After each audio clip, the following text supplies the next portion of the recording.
Good evening, golf fans, and welcome to another FanTeam Golf DFS show. My name is Jack Humphrey. I am on my own tonight. The boys have left me. They are currently out celebrating their birthdays, not with each other, but it was Nick's birthday on Tuesday and it's Mark's birthday on Thursday. So, yeah, I'm on my lonesome tonight. So, please do come and keep me company. Send me loads of questions. It's been a quiet week within the golfing world, hasn't it? Not a lot's gone on, but yeah, we will break it down tonight. We are here to preview the Canadian Open FanTeam tournaments tonight. I'm not really here to discuss all the other stuff that's been going on in the golfing world tonight, but yeah. Last week, bit of a mixed bag for me. I had quite a lot of Matt Fitzpatrick, and obviously he had that miscut, 1 over par after the first round, I believe, and then he just fell back to 3 over par. I just missed the cut by 1, unfortunately. I had a heavy dose of Matthew Fitzpatrick last week, and unfortunately it burned me. Hey, it is what it is. Spoiler alert, I'm going back there again this week, so we'll see how that plays out again this week. But it's just one of them weeks. He had a really weird week with the putter. Didn't really gain a lot of strokes or anything with that. So actually lost a ton. So I've already got a question in. Mark and Nick have left you to join the Live Tour. Yeah, they have. They've gone on to bigger and better things, and I don't blame them. Yeah, as I mentioned at the start, it's been a quiet week within the golfing world. Tiger Woods obviously was the big announcement at the start of the week. He has withdrawn from next week's US Open. He won't be playing there. He is saving himself for St Andrews at the British Open. One of the golf courses, I've mentioned it many times, it's one of the golf courses that I still believe he can win on. So we'll see what happens when we get there. I just hope we see him healthy. I don't want to see what we saw at the PGA Championship, because he just looked a shadow of himself and it just didn't look great. And again, people will know that he's my golfing hero, so don't want to bang on about that too much. And then the Live Golf Tour announcement, just absolutely, it sent shockwaves through the golfing world. I think people know my views on it. I'm all for change within golf. I think golf's rules are ancient at the minute, and I think they need changing. And I think the PGA Tour could learn from it. That doesn't mean I agree with where the money comes from. But I also see the players' side of that as well. If you can set your children's children up for future years, then I get why they're going to play it.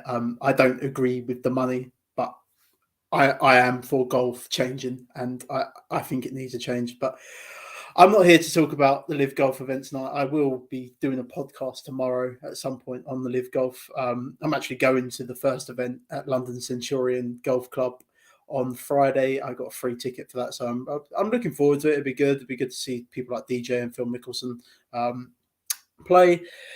So yeah, I'm looking forward to see what it's all about. New format, shotgun start, weird start, but hey, again, I'm not here to talk about the Live Golf, so we will move on to this week's Canadian Open. It's a stacked field this week, so I'm looking forward to that, and the FanTeam contest as well. So, yep, looking forward to that. But let's start as we normally start with our podcast season team. I'm going to get it up here. So, guys, if you do have any questions, just send them in as well.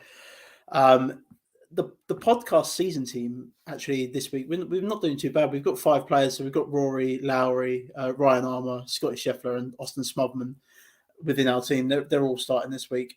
We've managed to roll 2 transfers as well. I briefly had a chat with Nick before we come on air tonight. Obviously, we won't make any changes until tomorrow morning anyway. But and plus, we need Mark to agree on this. But we are going to remove Hudson Swarford out of this team, and that would leave us. We've got 5k in the bank already, so that would leave us 8.7 million to pick up another player, whoever we wanted. But we're actually going to go down from Hudson Swarford, so we're going down 7.8 million. I'm going to put in Andrew Novak, who plays this week and next week. There was only 2 players within this range, this small range down here, that actually play this week and next week. And the other one was Nick Taylor. So there's Nick Taylor and Andrew Novak, the only 2 players down at this range that are playing both weeks. Obviously, we want 2 weeks out of this golfer that we're going to bring in. So me and Nick have decided. So Mark, sorry mate, you lose. But me and Nick have decided that we're going to bring in Andrew Novak for Hudson Swarford. Obviously, Hudson Swarford's going to play the live event now, so I'm not too sure where his future lies in regards to the PGA Tour. I don't really know what punishments the PGA Tour are going to hand out. We know that the next major, the US Open, is allowing those live golfers to actually play in it. So yeah, it's a weird one. I'm quite happy to remove Hudson Swarford at this point, just because I don't think he's going to offer a lot to his team anymore. Even if he does remain on the PGA Tour, I do believe the US Open stance with these live golfers has actually not done the PGA Tour any favours, really, because I believe the PGA Tour were going to come down hard on these golfers originally. But because the US Open have said, no, they can come and play, they qualified for our major. I believe the PGA Tour stance is going to have to change. So Hudson Swarford will come out, and we're going to bring in Novak. Get Jonas, please. No. We like Novak. Me and Nick discuss it. Novak's been playing quite well as well, so we're more than happy to bring him in for a couple of weeks. Again, when we get to next week, I doubt we'd use him anyway, because if you look at the bench there, we've got Zalatoris, Answer, and Homer. They're all going to play next week anyway. So getting with the Swarford to do us a favour. We'll save a bit of money there. We'll nearly have $1 million left in change once we bring Novak in, and we can get 2 weeks out of him if we need to. So it's a good move to bring him in for us, for this team, and that's what we're going to do this week. If anyone's got any questions on the season, I'm more than happy to answer them for you as the best I can. I will be doing a lot of talking tonight. I'm on my own, so sorry, guys. But yeah, that's what we're going to do this week. And yeah, the other thing we're going to do within this team as well, we're going to put the captain's armband on Rory. Rory was the last winner of the Canadian Open back in 2019. It's had a 2-year hiatus just due to COVID. But this is a completely different course to the one that Rory won on as well. I'll get into it in a minute with the Canadian Open, but it does go on a rotation like our British Open does. So it's on a completely different course. Nick was all for captaining Rory. Looking at it now, I mean, we've got Scheffler there. It's the ownership, isn't it? We're trying to get away from the ownership. But I mean, I could, there's a case for Scheffler there, and there's a case for Lowry as well if we wanted to captain any one of those guys. So I think we're going to captain Rory, but we'll see. We'll see how we go. But yeah, that's our season team. We moved up 20 places last week. It wasn't a lot, but we're going back into the right direction yet again, and hopefully long may it continue, especially with Andrew Novak this week. We'll see what happens there, but yeah, it'd be good as well, because we've had to roll. We got 2 transfers, so we can roll 3-1 again. Guys, I've had a lot of questions about wildcarding as well. I know I've mentioned this a hell of a lot within the Discord channel and things like that. The best time to wildcard is going to be around the John Deere. That field is, I mean, Daniel Berger's the highlight in it. I kind of say this, I've been saying this for a few weeks now. The John Deere and the Barbasol are going to be very weak fields. So that would be the time that I would wildcard personally. Just because they're just 2 very weak fields. Unfortunately, we just don't have no information on the Barbasol at the minute. The John Deere field, provisional field, got announced the other day. There's been a couple of withdrawals already, notably Harold Varner, I think, was one. He's one to watch out for live. Been rumoured to play live. Obviously won the Saudi event earlier in the year as well. So there's a couple of these golfers. I haven't mentioned Bryson because we're talking season long here. The live golf will affect some of these guys. Bryson, Patrick Reed's meant to be going. I've heard Brooks Koepka might go. Ricky Fowler. There's a couple of guys that might go and play live golf down the stretch. So just monitor it, because I don't think it automatically means that they're never going to play on the PGA Tour again this year, but it's still worth monitoring it just in case. I've got a question here, Jack. When do your teams for a week? How many teams are you normally looking at? Sorry, I'm really. Is that mainly on the €2 for the €12 game? And are your teams created on Fantasy National? How many teams do you normally get? So I do. In the €2 game, I would enter 50 teams. For example, that's what I normally do. I multi-enter. In the bigger one, it's less, but yeah, I use Fantasy National as my tool. I actually like to hand build my teams myself. I create a player pool. So with my player pool, I normally whittle it down on a Thursday morning to about 20 players that I like, and it's not always the top 20 that come out within my model. It's just, again, I watch a lot of golf, so I try and mix it up, mix and match it, so to speak. As a lot of you know, I'm quite an aggressive DFS player. I will play with a high ownership on one particular player. Last week, it didn't work out. Matthew Fitzpatrick was that guy last week. Spoiler alert again, he's going to be this week as well. But he was my high-owned guy last week. So it can really burn me the way I play sometimes, but it's just the way I play. And if you was only hitting her in 5 lineups, I really wouldn't recommend playing the way that I play with an aggressive approach like that. But just mix it up a little bit more if you wanted to. Just try and balance out the ownership across your 5 teams, so to speak. But yeah, I hope that's answered your question there, Danny. Sorry, my computer is really slow. No, I've got about 20 tabs open tonight on my own, so this is going to be fun. But speaking about Fantasy National, as Danny's done there, if you head over to Fantasy National at fantasynational.com/fantasy, you will get 20% off any of the packages over there. It's all great packages. All the stats that I'm using tonight will come from there. Hey guys, I might even show you my model tonight. It just might be easier for me to have my model in front of me on the screen there, and I can show you guys what I've got within it, etc. But yeah, just head over to fantasynational.com/fantasy and you get 20% off any of their packages. It's the best product around, trust me. Let's move on. The Canadian Open. So we go to St George's Golf and Country Club. Again, the Canadian Open has had a 2-year hiatus just due to COVID. They've not allowed golfers to go up there and play for 2 years. This is one of the most prestigious golf courses in Canada, if not the best. It's a par 70. It's 7,014 yards long. The greens here are actually bent grass with POA overseed. There's a couple of golf courses around the US that are like that. Augusta's a bit like that. Sometimes, but Augusta's the other way. It's the greens were originally Bermuda, and then they overseeded with bent grass. So I don't really know how much it affects the putters, like the good putters and things like that. But I spoiler alert again, I've got bent grass putting within my model this week, but so I'm not really taking into the POA side of it. But I thought I'd mention it. There's POA overseed on the bent grass greens here. You've got bent grass fairways, and then you've got this blue grass. It's really thick rough around this place. What I took from it is it's tight, claustrophobic, tree lined, and a bit of a quirky golf course. There's plenty of blind shots, tons of elevation changes, and there's water in play on 7 holes on this place.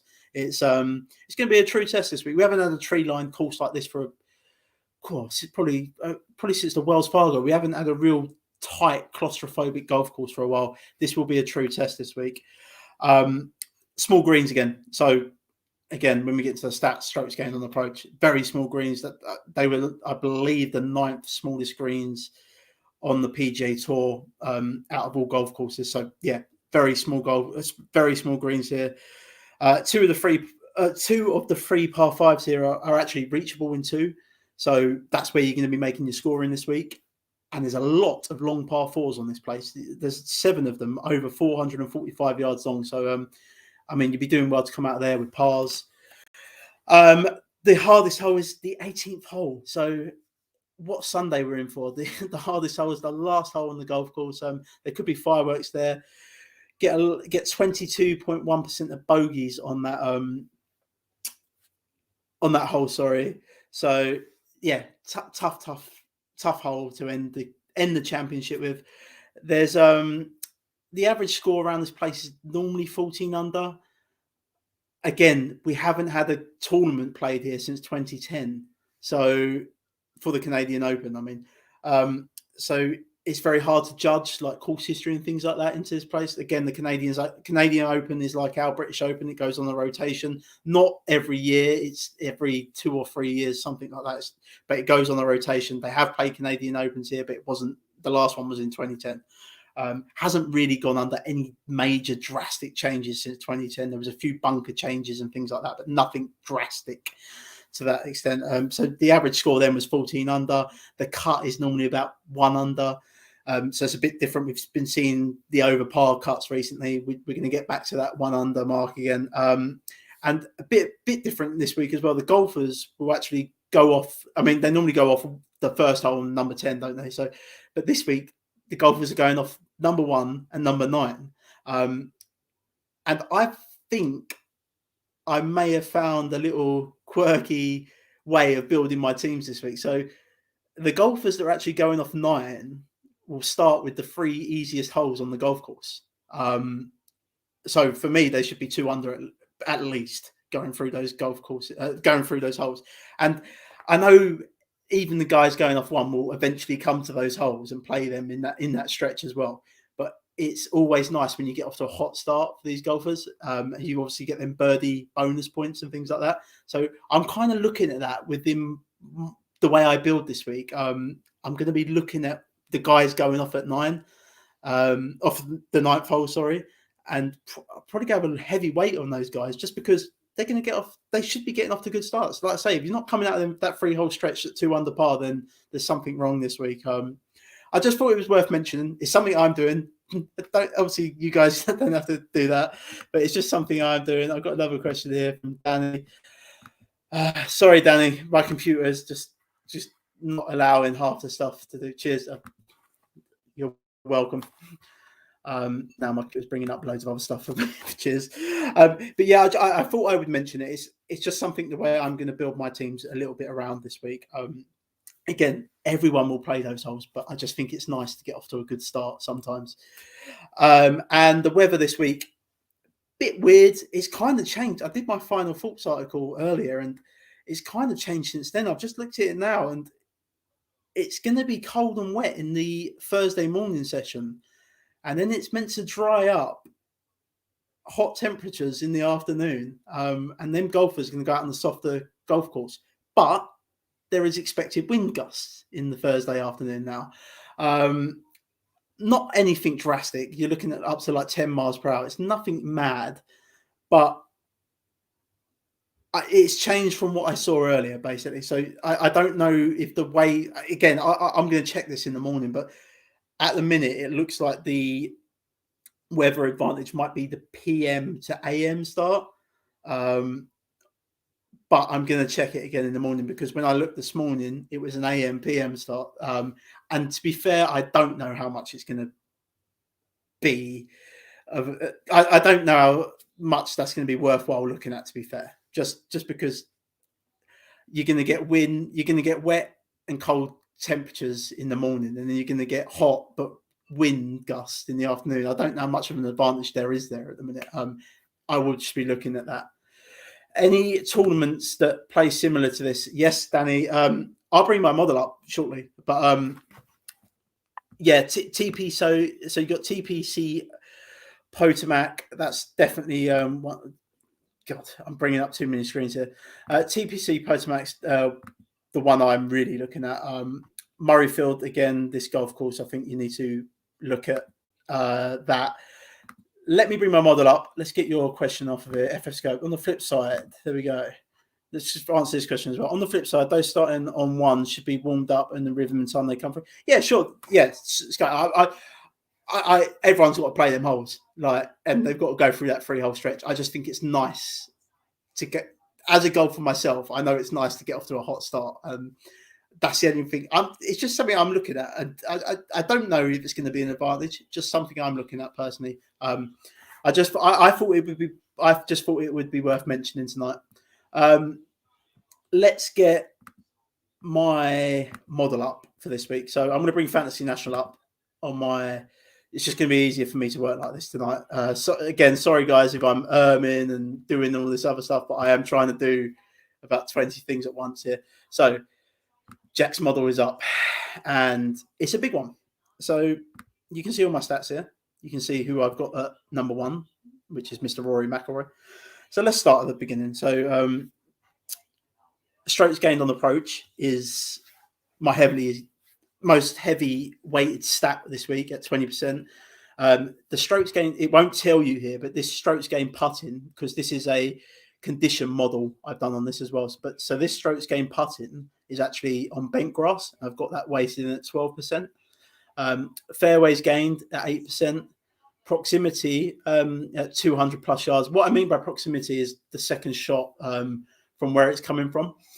So I didn't really mention that earlier, but I mentioned the par 4s being long. There'll be a lot of long second iron shots in to those greens, and these greens are small. So I wanted to see the guys that were performing well within them areas.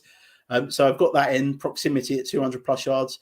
Strokes gained around the green at 7%. Again, I think there's going to be a lot of greens missed this week just because how small they are. So I thought that was worth waiting in the model. Strokes gained off the tee at 6%. And then the strokes gained off the tee here is at Murray. That's at, I'm just trying to think, sorry, where I've put that one.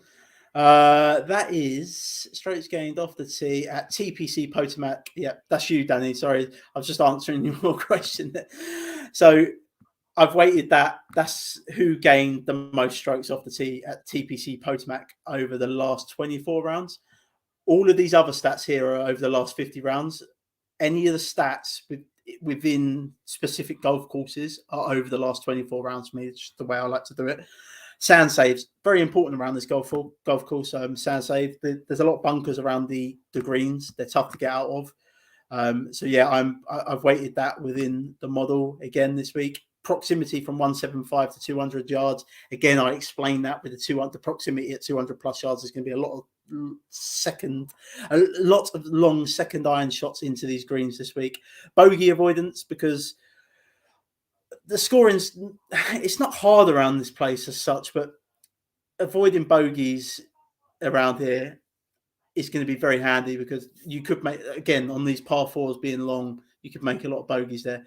Now, this is where we get to interesting. So we've got strokes gained off the tee here at 3%. And this is all on golf courses, again, over the last 24 rounds. So this is all on golf courses that I've comped to this place. So Murrayfield Village, which is this golf course. So I've got that strokes gained off the tee, strokes gained tee to green there at 3%, total, sorry, at 3%.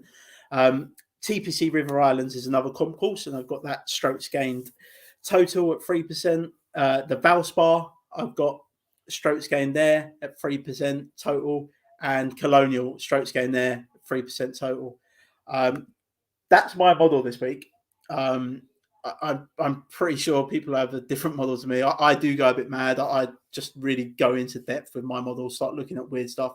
You'll see like the black areas there on my screen where players just don't have any stats and that would be either for that specific golf course, etc., things like that. So my model's a bit big, but it's just the way I do it. I tend to like these events that we've got this week. They're kind of my favorite events. I like these tight tree line golf courses. I believe I can predict a little bit more what's going to happen, the better players, and how they're going to perform around these places. I don't particularly like wide open golf courses. So I'm going to enjoy this week. I like my model. Please put in the comments if you've got anything different within your model that you're weighting into your models. But that's just my model this week. I was going to wait in par 5 scoring because 2 of the par 5s you can reach into. But I thought bogey avoidance for me was much more important than strokes gained on par 5s, personally. Just for me this week, just because of some of these par 4s are very long. So, yeah, that's my model, guys.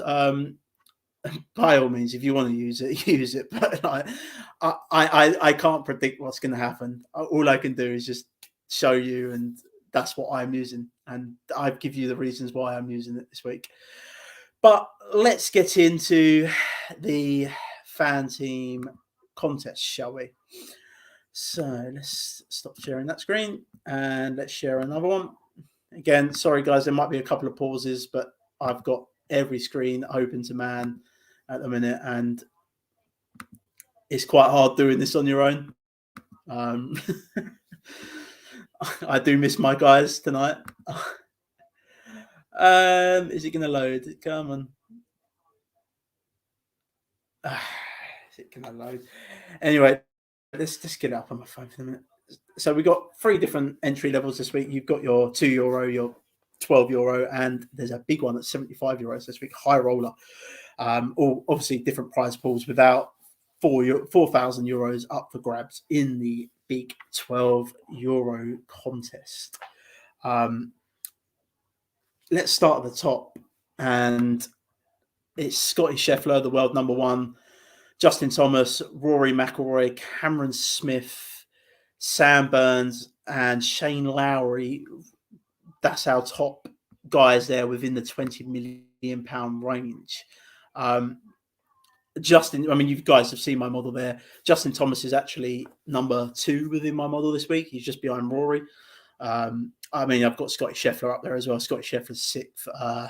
So, yeah, I don't mind that. I mean, Rory would probably be my favourite. He's strokes gained putting on bent grass. He's very good on bent grass. He's 5th in this field over the last 50 rounds on that.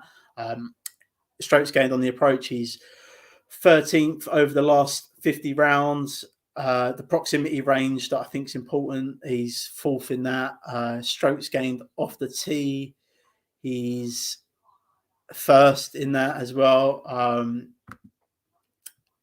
just trying to get up more of my model here.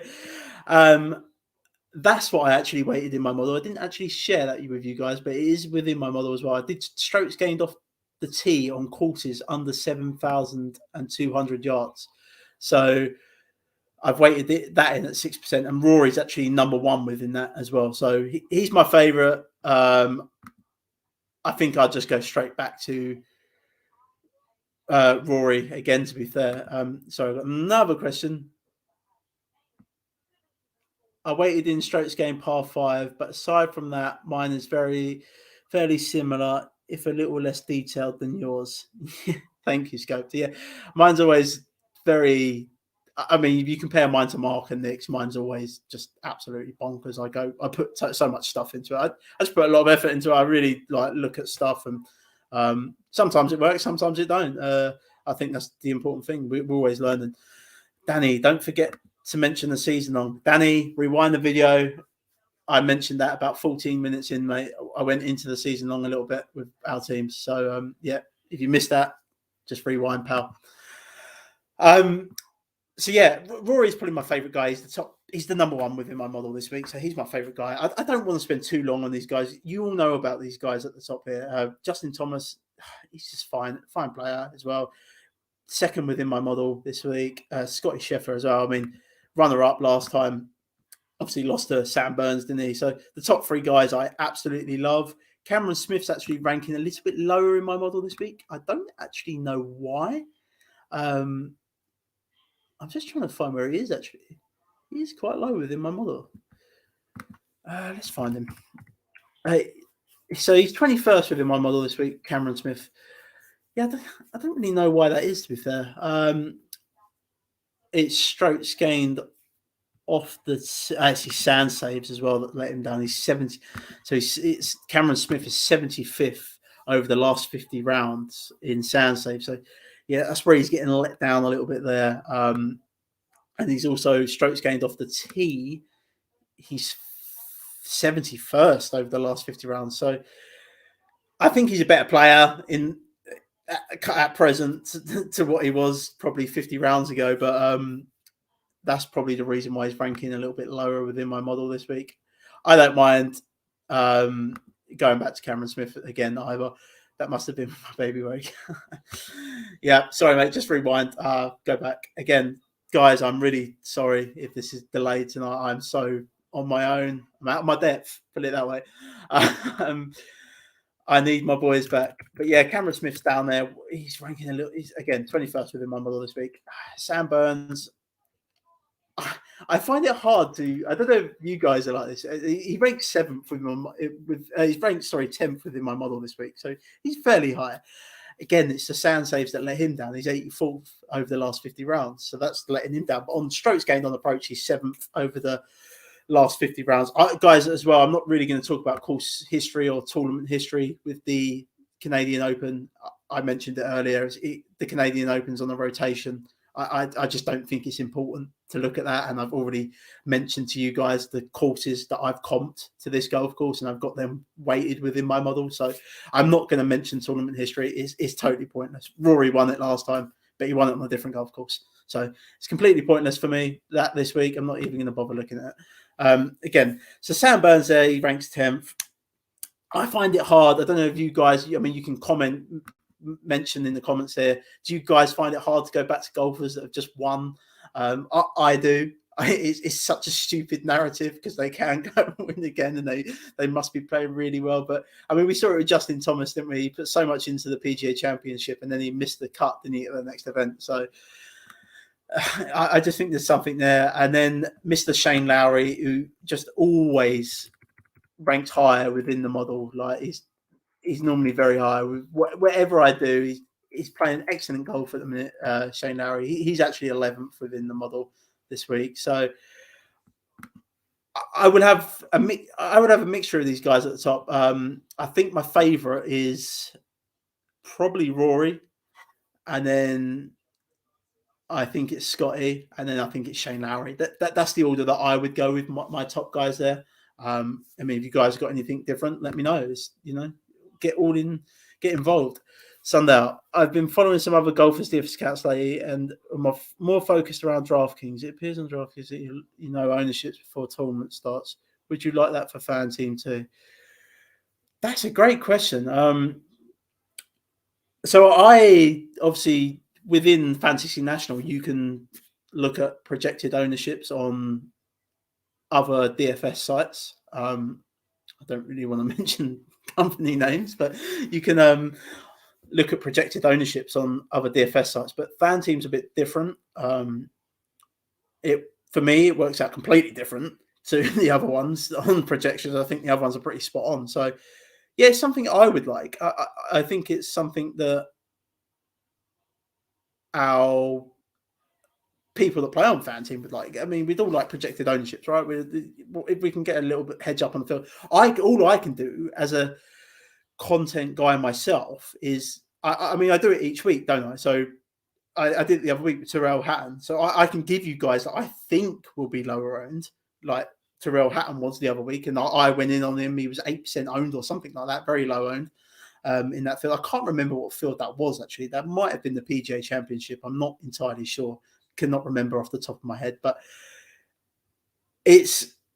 I think you can kind of judge it yourself. So if I was to look at, let's just use these top guys as an example. If I was to look at who I think would be the lowest owned out of those top guys right now, I think it would be Cameron Smith. I might be wrong, but I think it would be Cameron Smith and Sam Burns, maybe, even though Sam Burns has just won. Again, it sounds really stupid, but I think those guys would be the lowest owned out of that top lot. But all I can do as a content guy is give you guys that I think that will be lower owned. And there is a couple of guys within this field. We'll get down to them in a minute. But yeah, it's a good question. Let's move down. So we got Matt Fitzpatrick, Harold Varner, Corey Connors, Tyrrell Hatton, who I just mentioned there, Mr. Blow Up himself, Tony Finau, Chris Kirk, Sebastian Munoz, very high up on this page, Adam Hadwin, Keith Mitchell, Justin Rose, and Jonathan Vegas.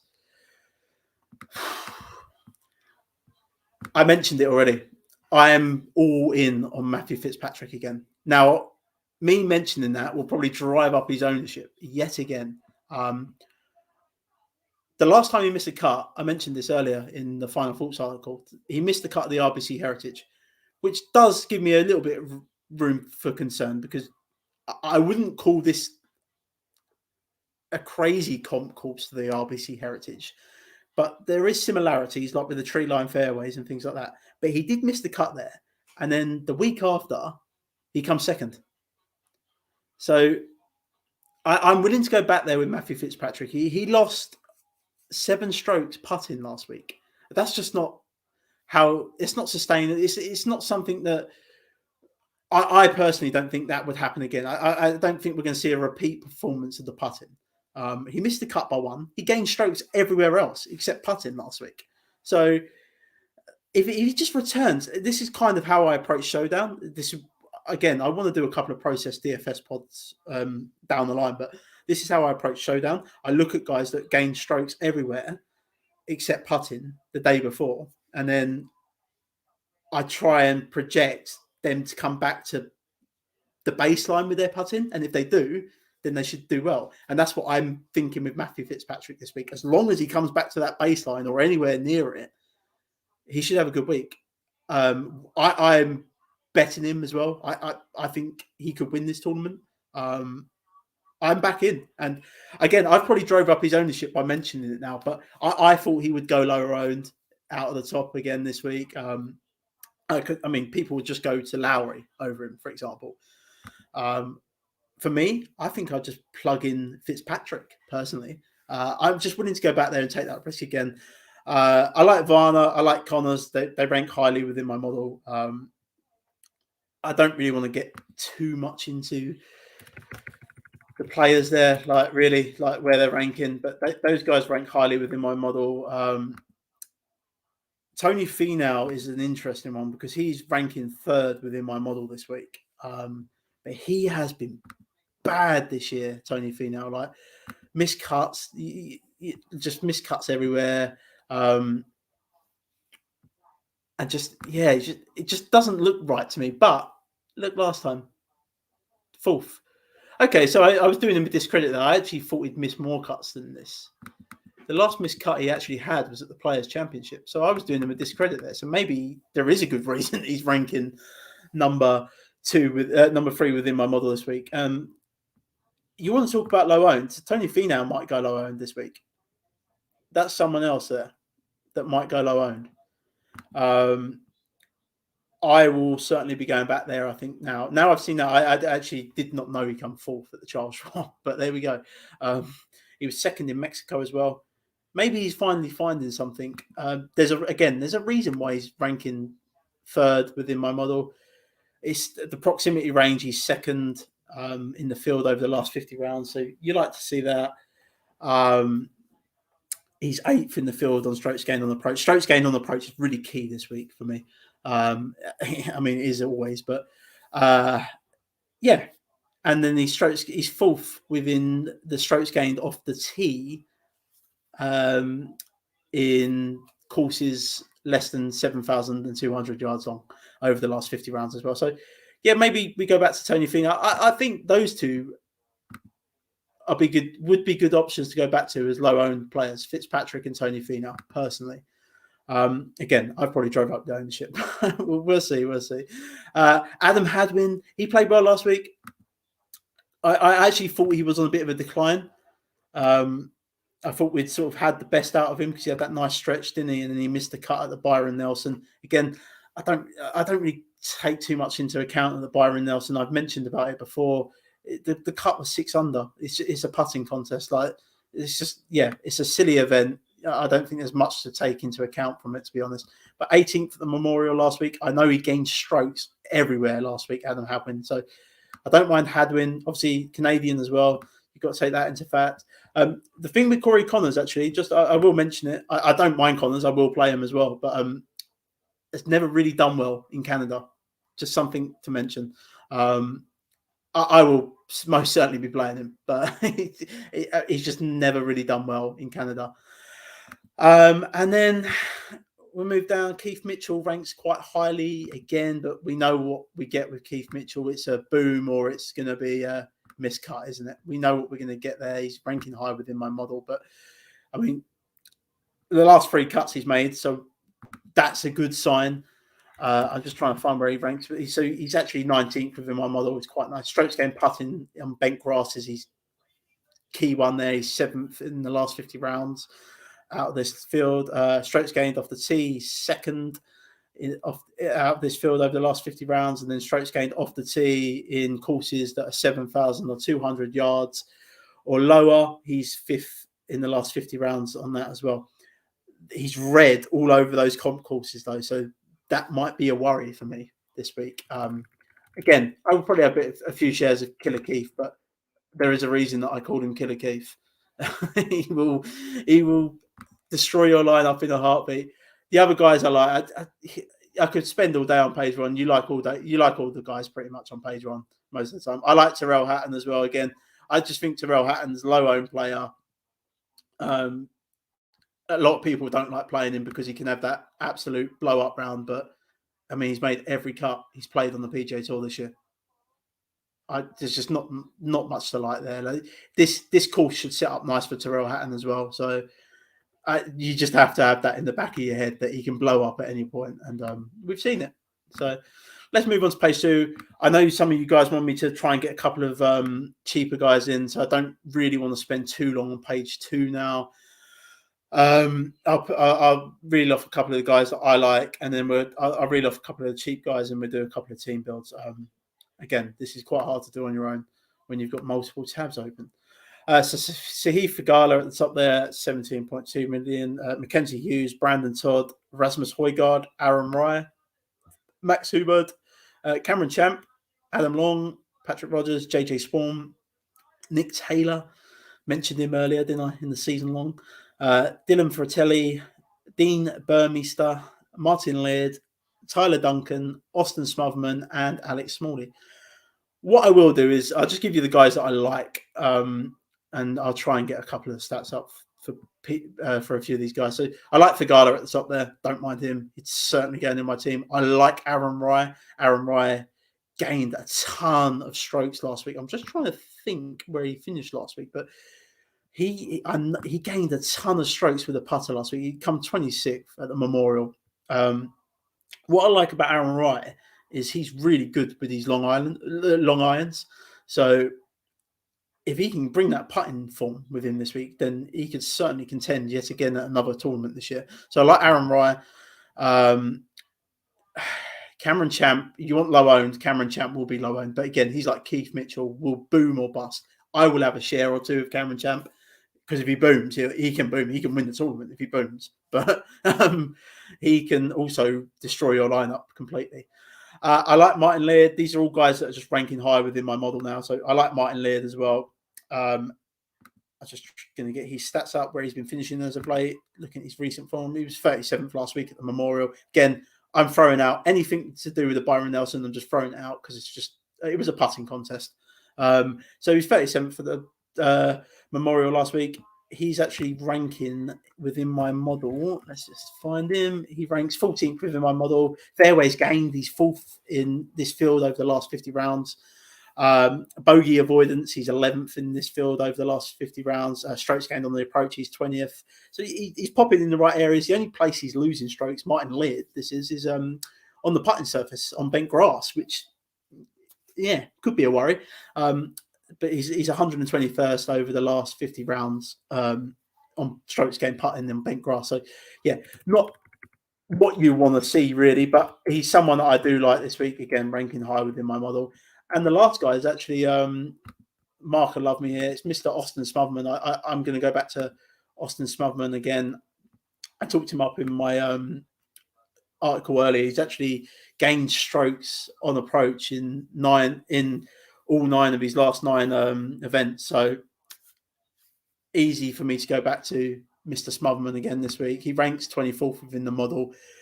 His proximity within that key range that I've mentioned, the 175 to 200, he's 9th over the last 50 rounds. The 200 plus proximity range, he's 6th over the last 50 rounds. Strokes gained on approach, he's 18th. Again, losing strokes with the putting on bent grass, so not ideal. And he's losing strokes around the green. So if he can just improve his stroke, if he can gain a couple of strokes around the green, then again, you could have another top 20 finish here this week. So yeah, I like Austin Sparman. They're the guys I like mainly on page 2. I don't know if you guys like any more. What do you think of Jaeger? Did well at the Wells Fargo. Steven Jaeger. What page is he on? If he's not on the page I'm on, then I haven't got to him yet. I will find him for you in a minute, Danny, for sure. All right, so I'm just going to get up a couple of the other guys, the cheaper guys that I like now for you guys. And then we'll draw a bow on it. We'll build a couple of teams. I mean, Ryan Armour there. Ryan Armour ranks actually 5th within my model this week. Fairways gained. He's 1st over the last 50 rounds. Proximity range from 200. He's 2nd over the last 50 rounds. The only place that he's losing strokes is in the proximity range 175 to 200. He's gaining strokes everywhere else. I just want to see what his recent form's been like, because I've not been on Ryan Armour as of late. I want to see how many missed cuts we've had and things like that. Okay, so he missed a cut to Byron Nelson. Again, I don't care. Played well at the Wells Fargo. That's interesting. Could use that as a comp course in certain aspects to this. Interesting that he made the cut there. Missed the cut in Mexico. Again, it's a wide open course. I'm not too fast. And then the Corrales Punta Cana, he actually come 15th there. I think I'd go back to Ryan Armour again. He's obviously, he ranks 5th within the model. I'd definitely be going back there. Danny, page 3. I'll get to him in a minute, Danny, for you, for sure. There appears to be a lot of hype around Chris Kuderov. Is that more due to the lack of other cheap options? It is a bit brutal, I've got to admit. I actually found it quite easy to build a nice balanced build earlier on FanTeam. So, I mean, we'll get to the builds in a minute, but there's a couple of guys that I like as cheap enablers. You want me to look at Mr. Steven Jaeger, don't you, Danny? So let's have a look at his recent form, see what he's been doing, and then I'll find out where he is within my model as well.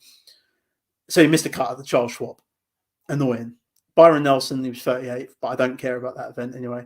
6th at the Wells Fargo is impressive. Let's see where he is in the model. So he actually ranks 55th within my model this week, Danny. Strokes gained total at TPC Potomac, which is the key comp course for me. He was 3rd in this field over the last 24 rounds on that one. So yeah, that's good. He's green on all the comp courses. I like to see that. Strokes gained around the green, he's 4th. That's good to see. The only place he's really losing strokes is off the tee. But that could be a problem around this place, because this place is very tight. So if he starts losing strokes off the tee, then could find himself in a bit of trouble there, Danny. I don't mind him. I would personally rather play Ryan Armour on this page than him. But yeah, I don't mind him. I'm not going to talk you out of him. You've actually probably talked me into him a little bit this week for that reason. So yeah, that's where I'm at with that. I hope that sort of answered your question on Steven Jaeger. I'm just going to get the rest of my guys up here. Did I mention Mark Hubbard? Is he on this page? Or is he on the other page that I've missed out? He's on the other page. Adams. So I'll just mention off a couple of other guys that I like. They're kind of within the top 40 of my model, so I'll be using them. Adam Svensson's one. Nick Hardy's another one.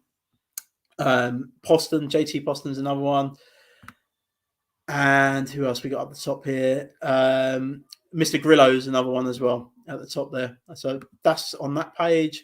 I'm going to try and give you some real cheap guys now. So Novak down here at 14 million. I don't mind. I just want to see what he's been doing recently. The most annoying thing happened to me today, though, was CT Pan. That withdrawal was just horrible for me.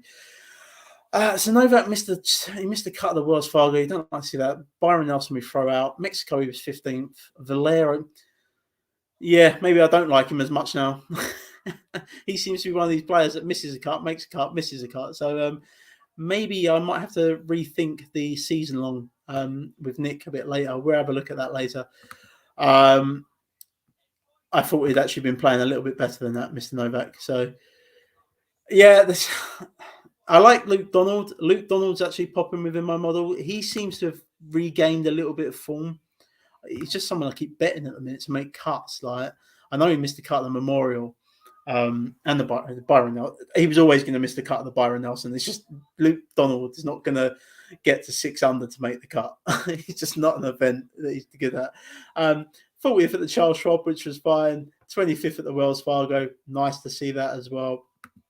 So I don't mind that. Cheers, mate. What about Wallace? Very boom or bust for me, Danny. Matt Wallace. He can boom, he can bust big time. So no, he won't be. I'm not even going to look for him on the model. I know he won't rank higher within my model. It'd be very low owned. So if you want to go that way, you could definitely do it. But yeah, no, he's not someone that I will be playing personally. Whereas I was talking about Luke Donald, so I was just trying to find him within my model. I know he was within my top 25 actually, because I remember looking earlier. So he was 22nd. So strokes gained on the approach, he's actually 5th in this field over the last 50 rounds. He's green across all the comp courses, which I like to see. The only place he's really losing strokes is off the tee again. So I mean, but when you're getting down to this range, these guys are just never going to pop. Like they're never really going to pop. So within the stats, so you got to play guys that's kind of playing well. And Luke Donald's playing fairly well. Not the best golfer I've ever seen him play, because he was a much better golfer a few years ago. He's like world number 1. But yeah, he's playing a lot better at the minute. I've got another question here from Danny. Hey, Hey Jack, opinion on Ben Martin as a cheap underdog. Let's find him in the model, then let's get Ben Martin up. You're going to have to tell me what page he's on as well, because I've got multiple tabs open. Very hard to do. So Ben Martin's 45th within my model this week. I don't mind that. Strokes gained total at TPC Potomac, which is the key comp course for me. He was 14th over the last 24 rounds. You like to see that. He's green pretty much everywhere except here on all the comp courses. So that's nice to see. Nothing standing out. The only thing I worry with Ben Martin is he's 87th over the last 50 rounds on strokes gained on approach. And for me, that's the key stat this week. I'm just going to find him for you, see what he's been doing cut-wise. He's 13 million there. I mean, again, these guys are not going to gain strokes everywhere. 51st at the Wells Fargo, that's fine. Mexico, I can excuse a miscut in Mexico. It's a long golf course. You can excuse that there. RBC Heritage 59th. Punta Cana 2nd, 63rd. I don't mind it, actually. No, you probably talked me into him a little bit more. Now I've dived into that a little bit more.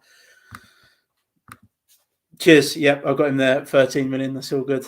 Yeah, I don't mind that at all at that price, to be fair. Again, not going to pop within the model.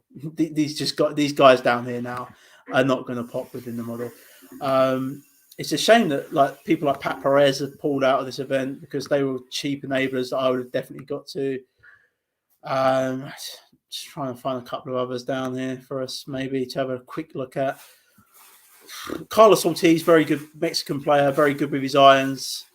Just trying to see what he's been doing recently. He comes 64th at the Memorial. He made the cut. He obviously had 2 missed cuts before that at the Charles Schwab and the PGA. Byron Nelson we throw out. Mexico 51st. He's had a lot of missed cuts this year, Carlos Ortiz. That worries me. He's a very good iron player, though. I'm just going to try and find him in the model. Let's see where he is. Ortiz. He's well down in the model. We won't use Carlos Ortiz. He's 106th within the model. You're welcome. Yeah, no, I don't mind that at 13 million. You know, you could do a lot worse down there at that price. Camilo Villegas, we talk about him. Me and Nick talk about him all the time. He'll either make the cut or miss the cut. He made the cut last week at the Memorial. Missed it at the Charles Schwab. Made it at the Wells Fargo. Missed it at the Mexico. Again, seems like one of them players. He'll miss a cut and then make a cut. So be wary. But he's someone that I tend to throw in a couple of lineups because he can boom sometimes and push his way up the leaderboard. Again, these guys none of these guys are going to pop within the model, so there's just no point in me even really looking at the model for stats wise for them. But I think that's pretty much it, guys. I'm going to build a couple of teams quickly. I don't really think I need to go down too much further. I'm just having a look for us quickly before we start building the team. But yeah, no, I don't think we need to go down too much further. Let's build a team. Let's start on page 1. Let's start where at the business end of the tournament for us all. I'm just going to remove that question there from you. There we go. And let's start on page 1. So I'm going to start with a balanced build, and I'm going to start with Matthew Fitzpatrick, who I'm all in on, and you all know that, and Tony Finau. Potentially lower owned guys. Let's get on to page 2. And then we'll have a look. So I'm going to put Smotherman in. I like Smotherman this week. I've mentioned that. I'm going to put Aaron Rai in this lineup. I think he's very well suited to this golf course. And that would leave me 30.6 million left. This is going to kind of be a balanced build. I'm going to put Martin Laird in. I've mentioned him, and I like him this week. This is where it gets hard for me because I don't really like a lot of these players within this range. JJ Spawn, I don't really know what he's been doing recently. I'm just going to get him up, have a look. I didn't really mention him earlier.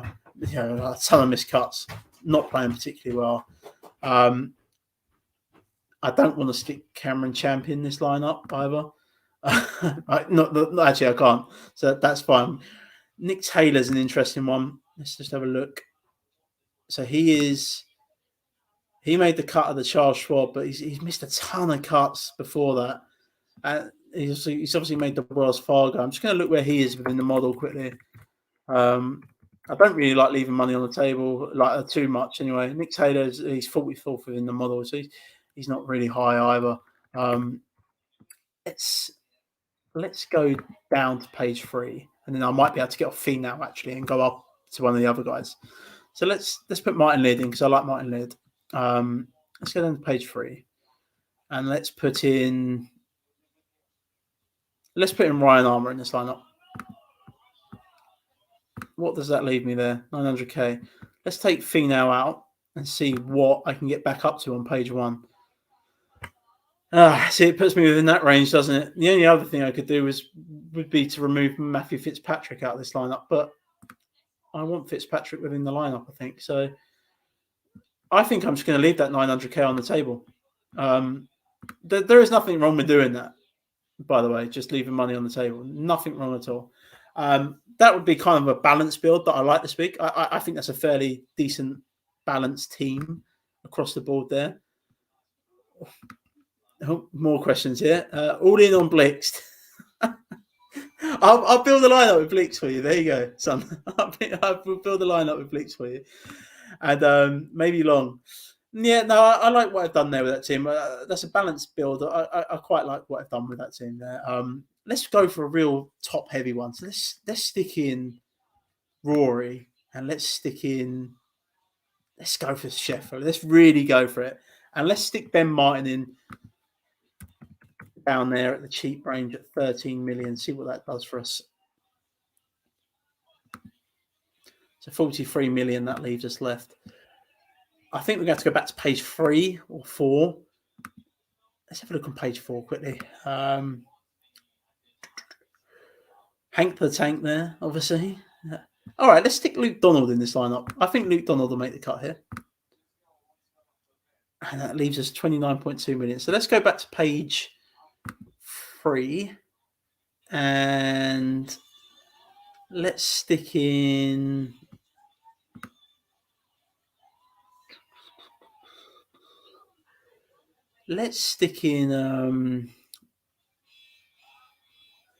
Cool. Jeez, this is not a nice page. This here. Let's stick in Ryan Armour. And what does that do? I say that could let me get up to Grayson Sieg. What's Sieg been doing recently? I don't really know what this. Wow, this page is horrible. Miscut, guys. Why does he keep doing that to me as well? He keeps taking out the last guy I put in. What's Poston? I don't know what Sabatini's been doing recently. I was on Sabatini a while earlier in the year. Okay, he's been making cuts. Let's stick Sabatini in this lineup. I don't mind that.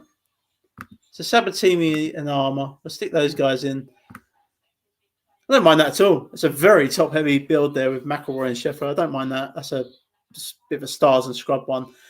And let's just do a quick who Jack thinks will be low-owned guys. I like Lipsky and Potston. Sundar, wonderful. All right, we're going to put Blixton for Sundar in this one, but then the rest of the team will be made up of who got guys that I think will go lower owned. So let's stick Blixton. Let's find him. 12.4 million. Let's see what he's been doing. Sundar's obviously talking him up for a reason. Yeah, I don't like all those miscuts there. I'm sorry, I can't do that. I can't stick him in. Let me have a look where he's in the model, Sundar, for you as well. Yeah, he's 125th within the model. He is not going in this lineup. I'm sorry. I'm sorry to disappoint you.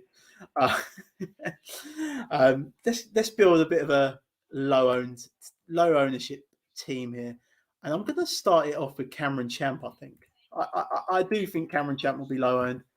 But I also think this is a golf course that he could attack and come out quite good on. But we'll see. I've got him in there as a low-owned guy. I'm going to go back to Tyrrell Hatton because I just think people are put off by his temperament. You look at it this year, people will just go to Corey Connors, Harold Varner, Chris Kirk, probably Munoz as well. These are the guys that people are going to play over Tyrrell Hatton. So I'm going to play Tyrrell Hatton within the lineup. 65 million left here in the bank still. A nice bunch of money. Let's put Killer Keith in because we know he's boom bust. I think he'll go lower owned as well because of what he does with that boom or bust, like Cameron Champ. We've got 47 million left. Let's get on to page 2. So I think we're going to have to get here. I'm just trying to find some guys that I think will be lower owned. I don't really like any guys on that page. What has Adam Svensson been doing recently? Has he missed cuts? Okay, so he's been making... Adam Svensson you should probably play as a good, solid, safe play, I would say. He's been playing quite well recently. I'm not going to put him in this lineup because he'll probably go higher owned. Let's get... Okay, you mentioned Matt Wallace earlier. I mentioned Matt Wallace being lower owned. And again, Matt Wallace can be boom or bust. We'll stick Matt Wallace in. And that would leave us 32.6 million. He won the US Open qualifier on Monday. Yeah, he may well have, but them qualifying golf courses are very easy golf courses. So yeah, I am perfect. I get him all to myself. Sundar, just by all means, go for it. Danny, do you think he's going to go a lower own though, Danny? We've mentioned him now. I kind of want to. Okay, let's stick him in. We'll stick him in. Let's get him in this one, and then I'm going to get out of dodge. So Stephen Yeager there at 14.7 million. That leaves me 17.9 million left. Justin Rose or Jonathan Vegas there. I'll stick Jonathan Vegas in this lineup because again he could get out of this course and do quite well. He has more upside than Justin Rose for sure. Again, I quite like that lineup, but there's a lot of lower owned guys within it. There's a couple of guys that I think will probably be higher owned than what I thought. Like Jonathan Vegas will be quite high owned.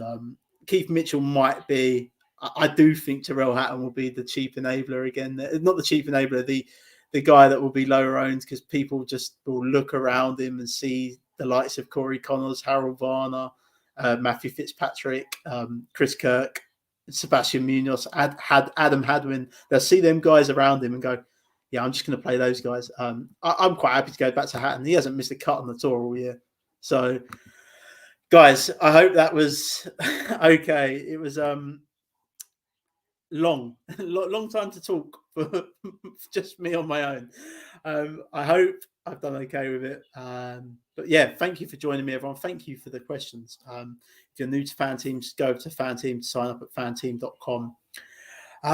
And yeah, just find me on Twitter at Jack Humphrey KM. You can find me on there, DM me anytime, any questions you want answered, and I'm more than happy to answer them.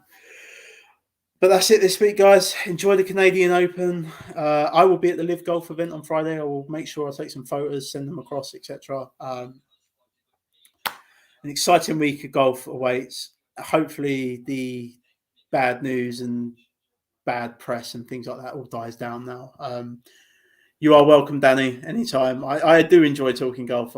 It's very hard to do it on your own when you've got 20 screens open as well. So it's I do enjoy talking golf though. So thank you for joining me. Without you guys, there's no point in me doing it. So anyway, guys, this week it is drivers for show and it is irons for dough. Enjoy the Canadian Open. Cheers, guys.